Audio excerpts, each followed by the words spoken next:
ta më nderuar që jam në listë dhe nuk e shoh fare si listë e hapur dhe listë mbyllur, sepse unë fakt them drejtën nuk po punoj sot për fushatën ose për Partinë Socialiste.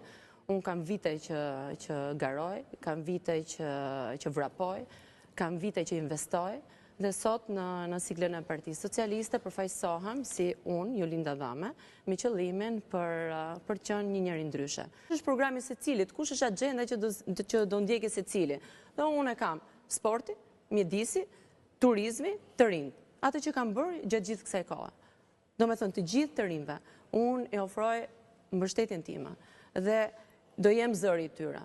Do jem si një nën e vetme e një djali, që do mbështes, si që mbështes shokët e ti, si që mbështes nënat e shokëve, apo prindrit, apo bëj maksimumin. Konkretisht, dua t'jej pak më konkret. Pra, për çfarë ka nevojë sot një i ri që jeton në Tiranë?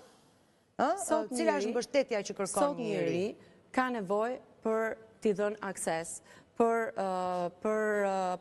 start-upe, për të shkojnë në drejtimin e arsimit profesional, t'i jepet ndihmë ose konsulencë, themi, përsa i përket karrierës, këshillimit karrierës. Do me thonë, duhet të shkojmë në gjëra konkrete të prekshme për gjithë qytetarët, sepse duke ndihmuar të rinj, ndihmojmë dhe familjen.